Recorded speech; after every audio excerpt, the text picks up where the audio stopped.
Hello and welcome to our webinar today, which is going to focus on how to pass your professional exams with confidence.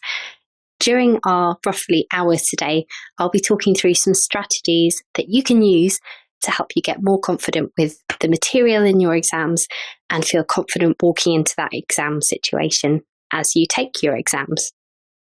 So before we kick off, I'll give you a little introduction as to the person who sat in front of you today. My name is Nikki. You can see on this slide there are lots and lots of acronyms. I've taken a lot of exams. I've got a lot of qualifications. My main one is that I'm a chartered accountant and a chartered tax advisor.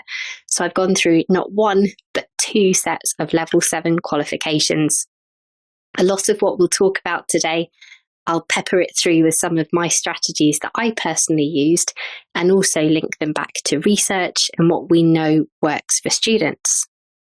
So you can also see on there that I have a diploma in tax technology.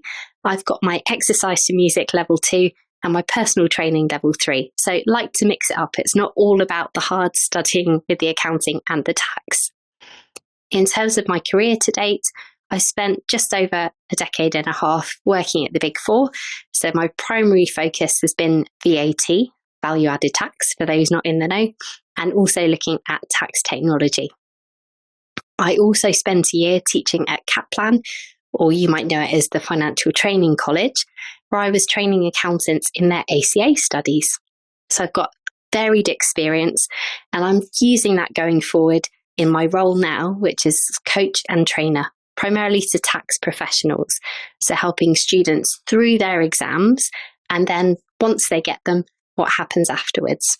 So helping them thrive in their careers. You can find me on LinkedIn. My details are there. And I think that's probably enough about me for now. Let's get on and find out what we're going to be covering in the session today. So I've chunked it up into 3 main sections. The first one is looking at your well-being. So thinking about how we can get in a good place even before you open your textbooks, your online textbooks or physical ones, and begin your studying. The second one is really focusing on the strategies that you can use to make sure you get the most out of your revision sessions. Often when we're doing professional exams, we're not just studying. We have work to balance as well. We might have other responsibilities in our lives. We could be moving to a brand new place and embarking on a completely different lifestyle from one we've had before. So it's really important for those times we do set aside for studying that we get the most out of those sessions. So that's what that second part focuses on.